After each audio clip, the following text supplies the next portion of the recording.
Dar boas-vindas a cada um de vocês. Privilégio muito grande tê-los conosco nesta noite. Tem sido uma alegria poder produzir esse material e eu tenho recebido boas referências, bons retornos das pessoas que têm participado, a cada um de vocês que tem ficado com a gente, que tem convidado amigos. Tem sido um privilégio grande para nós. E sempre nós começamos os nossos momentos especiais assim na noite com uma palavra de oração. Então, eu queria convidar você, nesse instante, a orar com a gente.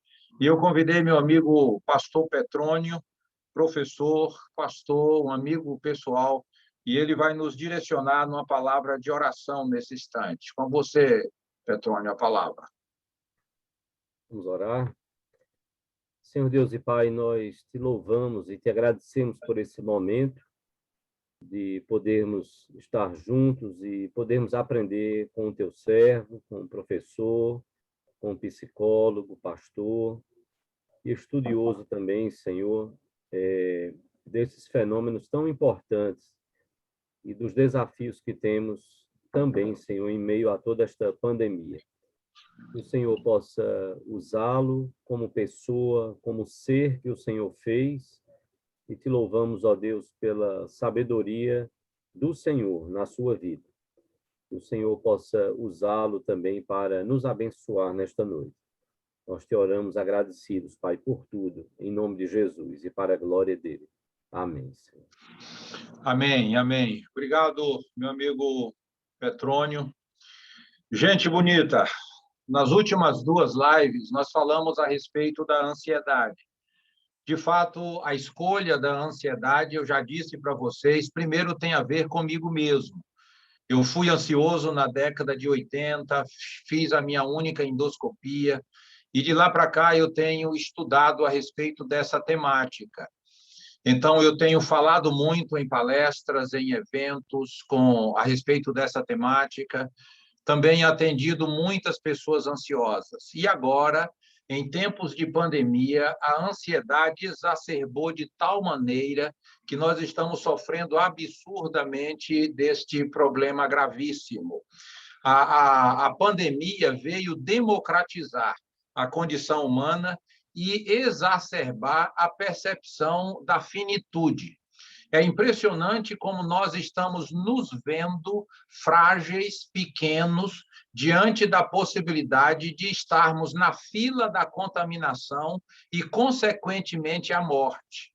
E essa fila nos deixa com a nítida impressão de que a vida é mutante. O vírus veio mostrar isso para a gente. O mundo mudou de tal maneira com a pandemia que jamais imaginávamos que seria tão rápido, e nós viemos perceber a oscilação, como a vida está oscilante para todos nós o tempo inteiro. Estamos vivendo esta realidade muito clara todos os dias em nossa vida.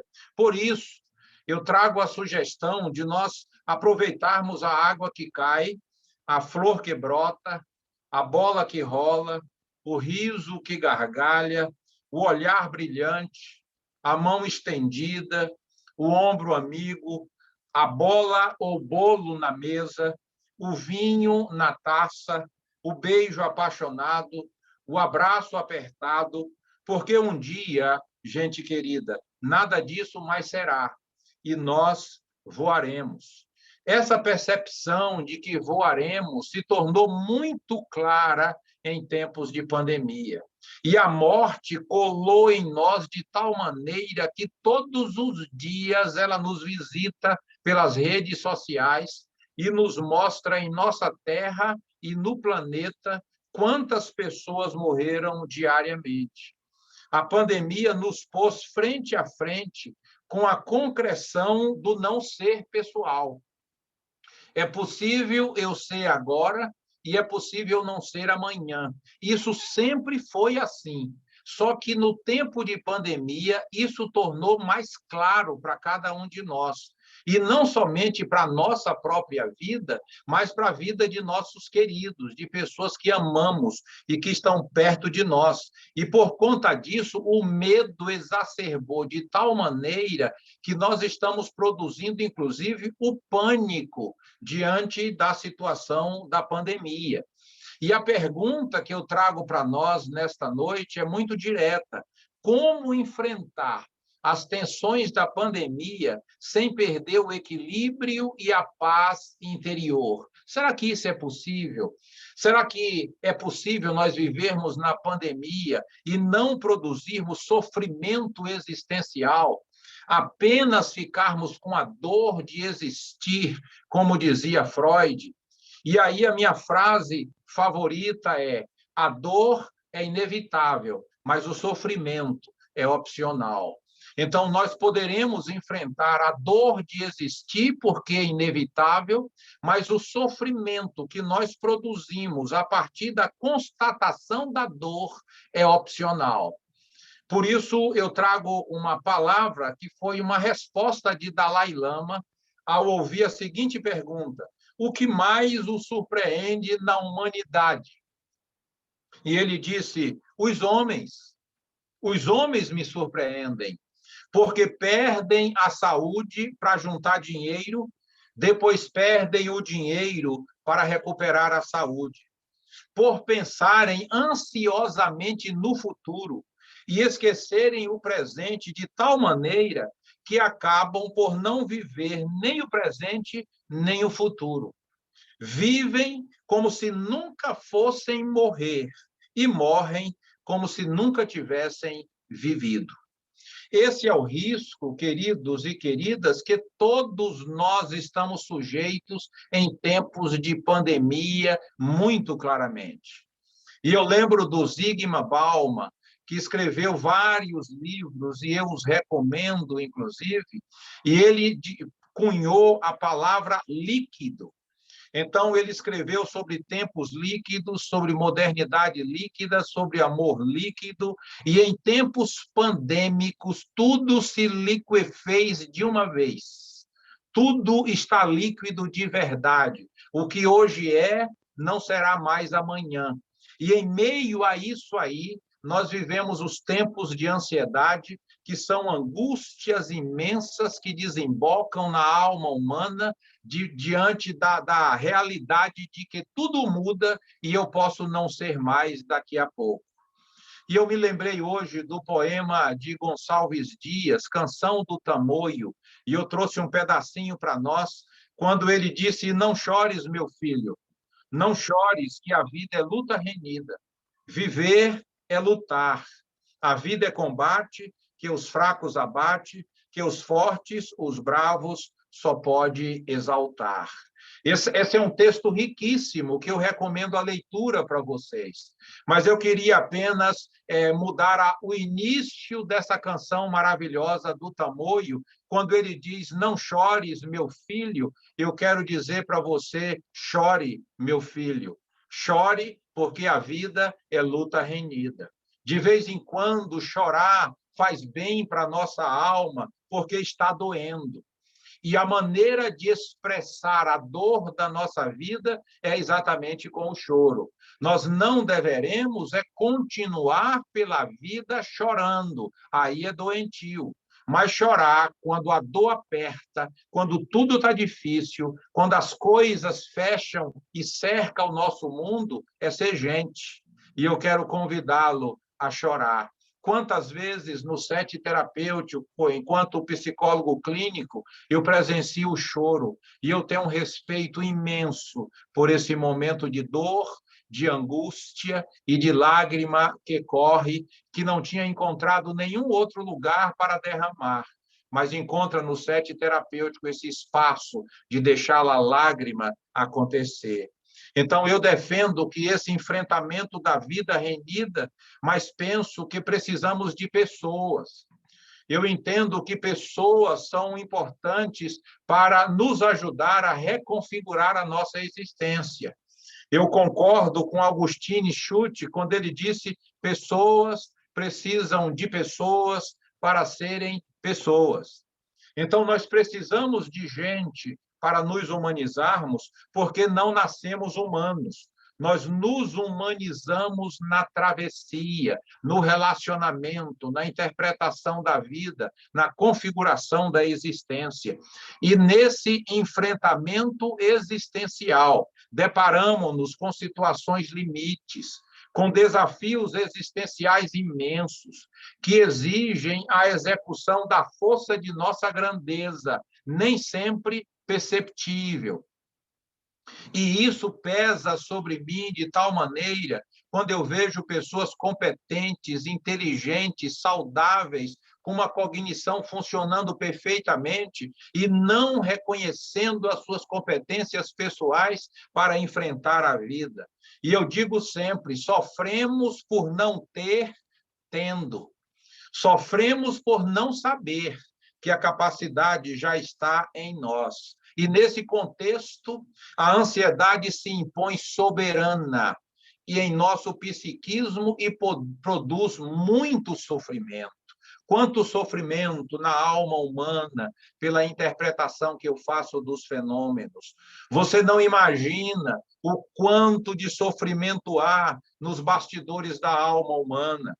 Quanta lágrima que jorra aos borbotões, nos silêncios da madrugada, e, como eu disse, numa confissão sincera, num momento de consultório. Todos os transtornos de ansiedade têm como manifestação principal um alto nível de ansiedade. Então, a ansiedade lidera a nossa geração. A ansiedade é um estado emocional de apreensão, de expectativa, de que algo ruim acontecerá, acompanhada por várias reações fisiológicas desconfortáveis. É o que nós chamamos de sintomatologia da ansiedade, que se apresenta nos momentos em que os fenômenos pesam sobre nós. Quais são os principais transtornos de ansiedade?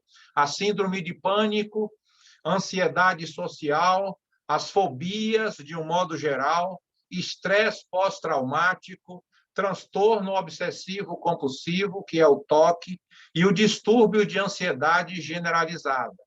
Então, eu sempre tenho dito que a ansiedade é a árvore e todos esses transtornos são os galhos desta árvore. Ou seja, só tem pânico quem é ansioso, só tem fobia quem é ansioso, só tem toque quem é ansioso. Então, para resolver esses problemas, tem que tratar com a questão básica e não apenas lidar com a sintomatologia que aparece e que é diagnosticada.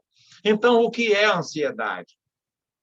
É o sentimento de perigo frente a alguma coisa a ser temida, ou no futuro próximo ou no futuro distante.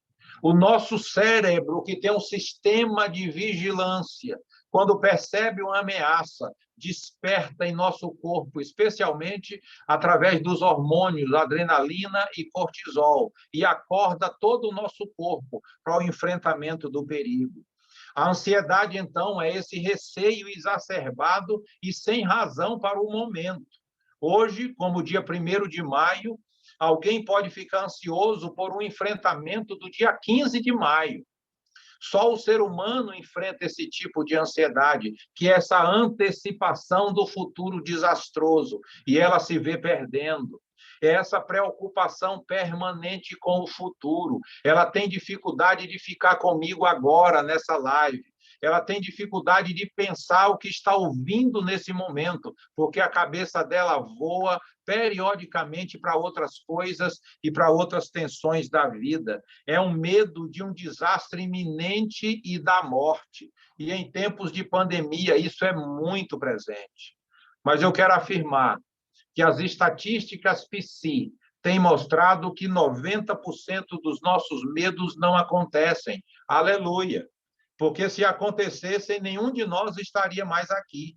Porque quantas vezes a gente já pensou que morreria naquele voo, que morreria naquela doença, que aquela situação nos mataria, e nós escapamos.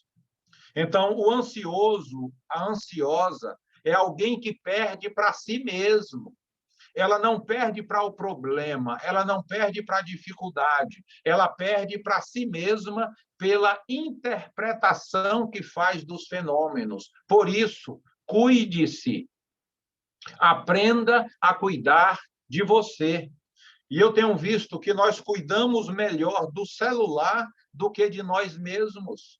Nós cuidamos para que o celular não tome chuva, não caia dentro d'água, não receba impacto, nós higienizamos o celular, nós fazemos limpeza dos arquivos desnecessários, cuidamos dele, guardamos bem, mas a nossa vida, nós não temos uma limpeza da lixeira, nós não nos precavimos, nós não nos cuidamos, e a nossa vida vai fluindo nesse adormecimento existencial, nessa loucura dessa geração.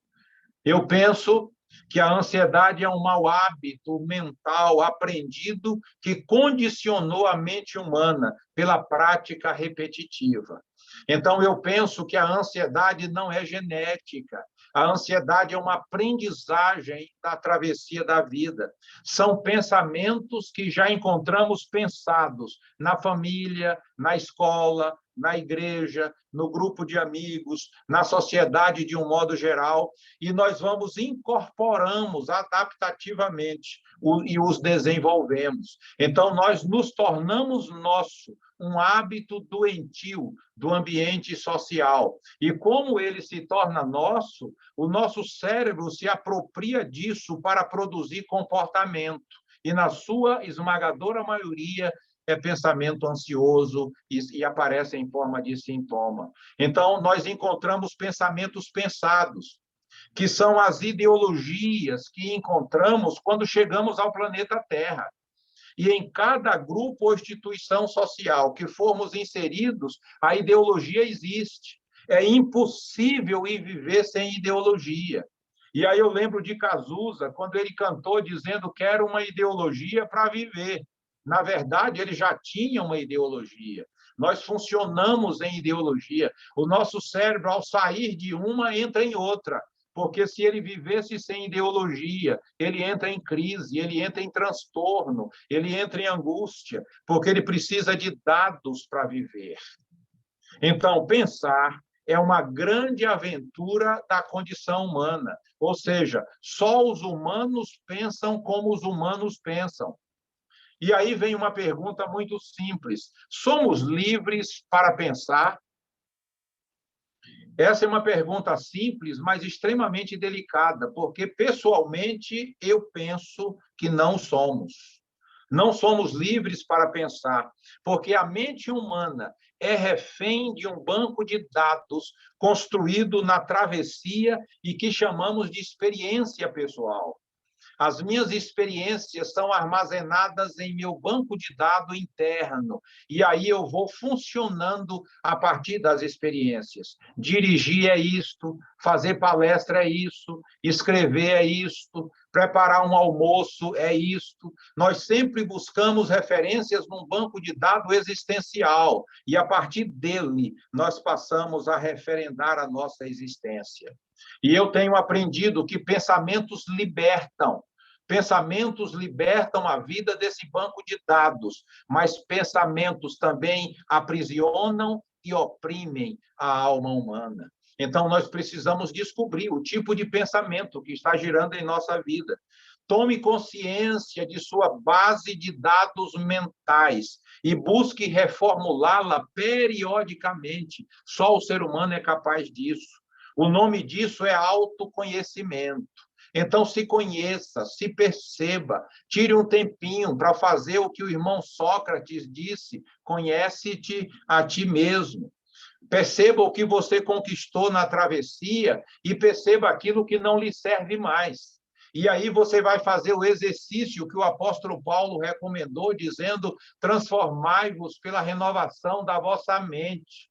É aí que você vai construir uma nova mentalidade, com novos conteúdos, com novos bancos de dados, quando você compreende que você tem condição para renovar a sua vida e os seus pensamentos.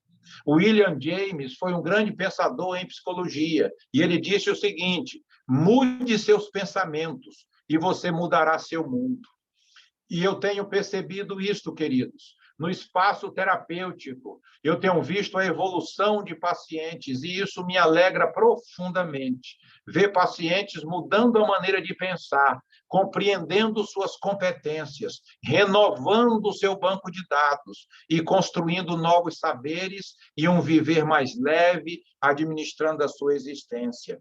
Anthony de Mello disse o seguinte: nada mudou, exceto minha atitude. Portanto, tudo mudou.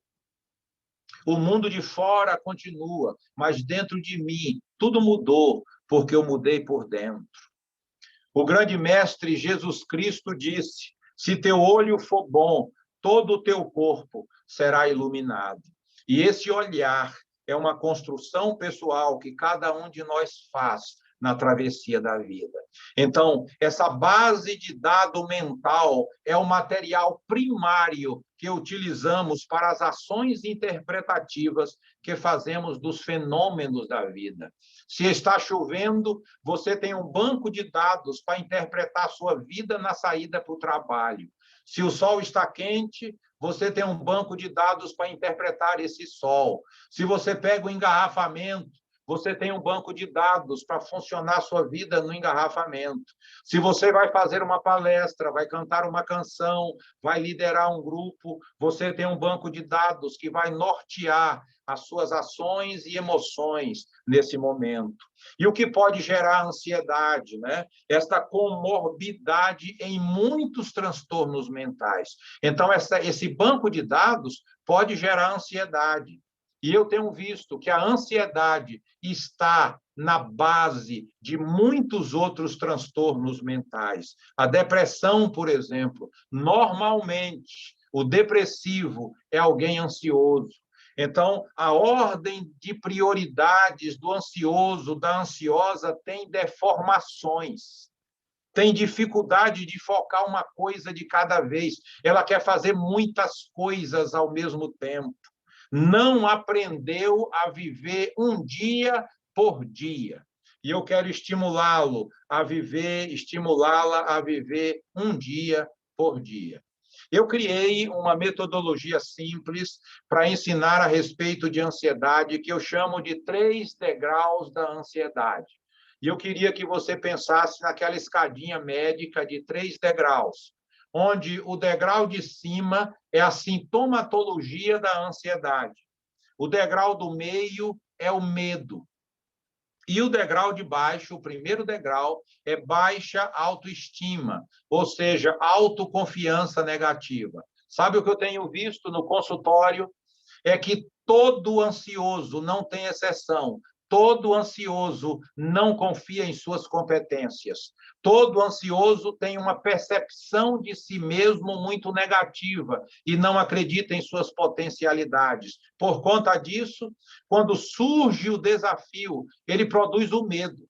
Isso é inconsciente. O medo aparece como resultado da percepção da incompetência. E esse medo produz o que chamamos de sintomatologia da ansiedade. E aí eu tenho visto muitas pessoas buscando tratar o sintoma. E eu quero recomendar a você, a partir do sintoma, mergulhar na causa básica, que é a autoconfiança.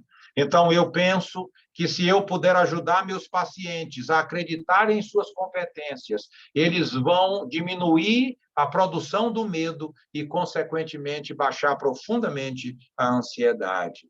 Então, os sintomas básicos da ansiedade são vários, mas eu relacionei alguns.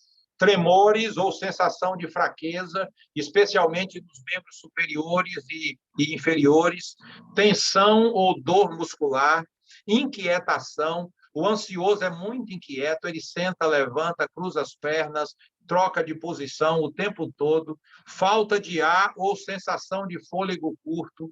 E em tempos de pandemia, a ansiedade é muito confundida com o coronavírus. A pessoa chega na emergência sofrendo de falta de ar, com a sensação de fôlego curto, e ele não tem nada. O teste do vírus dá negativo. O que ele tem é a ansiedade, ele está sofrendo de ansiedade. Taquicardia, palpitações, boca seca, náusea, diarreia, insônia, gastrite, anorexia, nervosismo, riso ou choro, e aí vai, vários sintomas.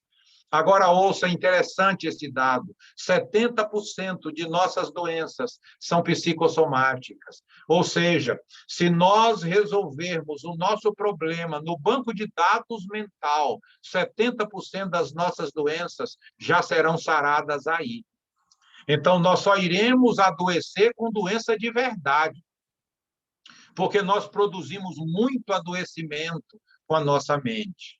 Um cardiologista escreveu um livro maravilhoso, e o tema do livro é Quem Ama Não Adoece. Eu queria sugerir que você lesse esse livro, e nesse caminho de quem ama não adoece, ele diz o seguinte: quando eu era atendente na saída do meu curso de medicina, na emergência hospitalar, eu percebi que muitas pessoas chegavam sofrendo e não tinham doença física, sofrendo de taquicardia, de angústia existencial, e não tinha nada no físico. Eu examinava a pessoa e tudo era negativo. E essa pessoa, com 4 dias, voltava sofrendo a mesma coisa. E eu percebi que o problema estava na questão mental, que essa pessoa estava administrando a sua vida, ou seja, na questão dos pensamentos. E Vigílio disse uma coisa interessante: feliz aquele que pode conhecer a causa das coisas. Por isso, eu quero mencionar rapidamente algumas causas, e a maior delas para o problema da ansiedade. A família é um grande espaço de adoecimento e de saúde mental. Conflitos familiares reverberam emocionalmente na vida dos membros da família. Conflitos emocionais, violências, espancamentos, estupros, assaltos, conflitos de valores, medo da liberdade. A influência da mídia hoje é um drama imenso no problema da ansiedade, especialmente em tempos de pandemia, que você ouve o tempo todo sobre morte, morte, morte, morte, e determinados jornais colocam a quantidade de gente que morreu no dia fixado na tela. Tudo muda, mas aquela tela fica fixa. Morreram 3.508 pessoas, 650 e tantas foram contaminadas hoje, 30 e tantas mil contaminadas hoje. E isso fica girando na sua cabeça como banco de dados. E esse é um problema. Os programas policiais são terríveis para as nossas emoções. Você já começa o dia ouvindo sobre os tipos de mortes da noite anterior. Você não imagina o mal que isso faz para quem está começando o dia, encher sua mente dessas informações. Muitos estão alienados do fundamento do ser. O homem perdeu contato com o sentido do viver, perdeu contato com o alicerce do seu próprio ser, e ele vive alienado. Ele se alienou de Deus, da espiritualidade saudável, se alienou do próximo e se alienou até de si mesmo. Quantas pessoas eu encontro perdidas de si mesma? Cuidaram dos filhos, cuidaram de alunos, cuidaram de funcionários, cuidaram de muita gente, e agora não sabem o que fazer com elas mesmas porque se aposentaram. E agora não sabem quem é essa pessoa que ficou comigo, e estão perdidas. Agora, queridos e queridas, eu penso que o maior problema, a maior causa da ansiedade é a autoestima negativa. Por isso, eu quero convidar você a estudar a autoestima. Eu produzi um livro a respeito de autoestima e eu o intitulei Autoestima, Base de Tudo, porque eu acredito que a autoestima está na base do adoecimento mental. Se você tiver autoconfiança, se você acreditar em suas competências, você não irá produzir a ansiedade patológica. Então, pensamentos negativos, incapacitantes a respeito de si mesmo, são neurotizantes. Essas pessoas imaginam sempre coisas ruins acontecendo. Isso é um desastre para as emoções. Isso como prática desde a infância. É muito comum pessoas me falarem: doutor, desde pequeno eu sou assim. Isso não é genético? E eu digo: não, você aprendeu do espaço em que você nasceu. E você foi desenvolvendo isso na vida. Mas se você reformular o seu banco de dados, você vai alterar o seu comportamento e a sua percepção da vida? E qual não é a minha alegria quando eu vejo muitas pessoas fazendo essas alterações mentais e a vida fluindo com leveza? Eu tive o privilégio, mais uma vez, essa semana, de dar alta a 2 pacientes. Que coisa gostosa! Você poder ajudar pessoas que chegaram em sofrimento psíquico muito grande e depois vão reformulando suas vidas, construindo novos pensamentos, aprendendo a pensar certo e evoluem, e aí não precisam mais de estarem em terapia, vão continuar em sua vida. Mas olha, queridos e queridas, a ansiedade tem 3 classificações simples. A primeira é a ansiedade real, que eu chamo de ansiedade normal. Todos os seres humanos, inclusive muitos animais, têm essa ansiedade real. É a ansiedade diante do perigo, é a ansiedade diante do problema que se apresentou, que é um fato. É o incêndio, é o carro que bateu, é a minha perna que está presa nesse carro e eu estou a ponto de explodir aqui porque a gasolina está pingando. Então, nesse momento, a ansiedade está a 1000. Isso é a ansiedade real. Para essa ansiedade não tem cura, não tem remédio, não tem terapia. É condição humana para a sobrevivência. Mas, em segundo lugar, tem a ansiedade existencial. Essa ansiedade só os humanos a possuem. Então, essa ansiedade é que nós questionamos a vida, e eu vou falar um pouquinho sobre ela. E, em terceiro lugar, a ansiedade patológica. Aqui é o adoecimento. Aqui, de fato, é quando se instaurou o grande problema e já tem a angústia, já tem a gastrite, já tem as dores, já tem a insônia, e tudo está instalado na vida dessa pessoa. Thomas Fuller disse o seguinte: quem não deseja navegar até que todos os perigos tenham passado, jamais deve se lançar ao mar. Há pessoas que ficam esperando os tempos melhorarem para começarem o seu projeto de vida e pôr em prática os seus sonhos, mas a vida sempre terá dificuldades. Fernando Pessoa disse o seguinte: navegar é preciso, viver nem tanto. Então, nós precisamos nos lançar ao mar, apesar dos perigos da navegação e até da morte. Então, essa ansiedade se apresenta para nós de várias maneiras, como ansiedade real, ansiedade existencial e ansiedade patológica.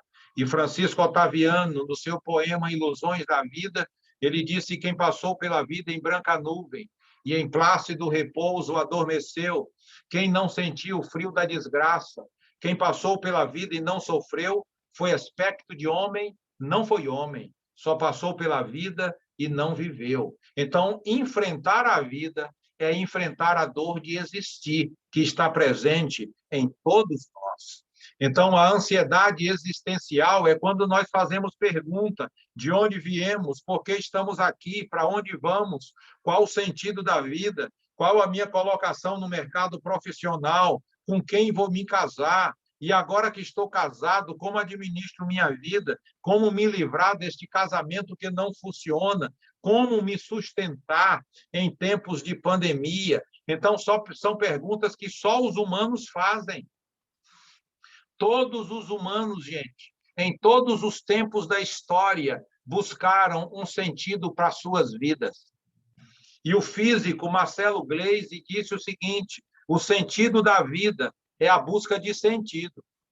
Então, nós sempre estamos buscando novos sentidos para a curva da estrada que mudou tudo em nossa existência. É um acidente de carro que você pede a mobilização do seu corpo. Mudou tudo. A partir daí, você tem que buscar um novo sentido para a sua existência. Esta é uma inquietação que está em todos nós, habita-nos invasiva, permeia o nosso mundo interior, desrespeita a nossa privacidade e aparece nos momentos mais inoportunos da vida. A ansiedade se impõe e aparece em nossa vida. Então, a ansiedade existencial aparece forte naqueles que assistem aos enfermos. Gente, aqueles que assistem aos necessitados, médicos de emergência, pessoas que estão atendendo em UTIs em tempos de Covid, a ansiedade está lá em cima o tempo todo. Pessoas, por exemplo, bombeiros, que estão assistindo vítimas de tragédia, é um sofrimento imenso que desemboca na alma desses profissionais, e com um risco grande de se tornar a ansiedade patológica. Essa é a vilã, é a irmã gêmea da ansiedade existencial, mas é quando o problema já adoeceu. Aqui você já tem a gastrite, você não tem mais apenas a ansiedade, ela já evoluiu para uma gastrite. Então, apresenta-se desproporcional às dificuldades, ao perigo que ameaça, tornando-se improdutiva no enfrentamento da vida. É geradora de muitos transtornos e somatizações. Como nós sofremos com a ansiedade patológica? É quando se instala o sentimento de fracasso e de insuficiência crônicos e generalizado. É nesse momento que corre risco a vida, que a pessoa encontra um dessentido existencial e quer se jogar do prédio, quer se jogar debaixo do caminhão, quer tomar veneno, quer dar um tiro na cabeça. Eu não posso nada, sou incapaz, não vai dar certo, não vai chegar a tempo, comigo não funciona, tudo dá errado, o avião vai cair, o elevador vai dar defeito, porque comigo tudo é um desastre. E aí vem o sofrimento. E esse pensamento é nocivo e sufocante, mina a qualidade de vida e prejudica a saúde de suas presas. É como os garras que nos apertam e nos sufocam e tiram o sentido da vida. É a permanência do desagradável estado de insegurança permanente do futuro. Ele está sempre presente em nós. E a ansiedade pode ser qualificada também como excesso de futuro. Então, a ansiedade é excesso de futuro, depressão é excesso de passado, e o estresse é excesso de presente. Então, esses três problemas estão misturados em nossa vida, que são problemas dos excessos.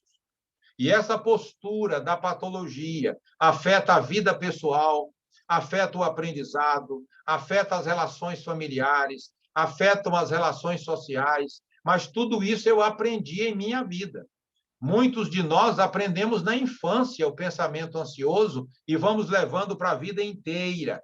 A pessoa acaba temendo os perigos, encolhendo-se, e isso paralisia ou paralisa a sua vida. Então, como administrar essa ansiedade patológica, que é o que mais temos, é o que mais recebo no consultório, como nós poderemos ajudar? Primeiro, a psicoterapia é extremamente eficiente na ajuda da ansiedade. Então, se você é ansioso, se você é ansiosa, não ache que sozinho você irá se tratar, que tomando um chá, isso vai resolver.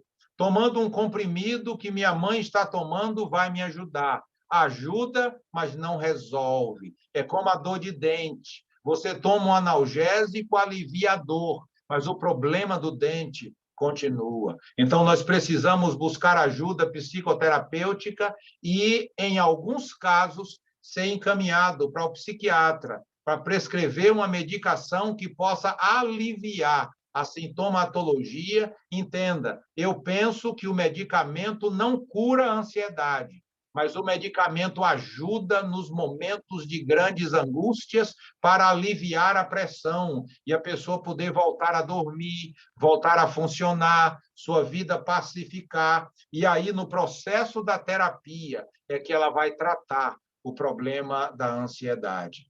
Eu tenho um livro que eu quero recomendar para vocês, é um livro interessantíssimo, da editora Fiocruz, esse livro aqui, Medicalização em Psiquiatria, é um livro maravilhoso, uma pesquisa muito séria, que vale a pena você ler sobre a importância e a desimportância do medicamento para a saúde mental.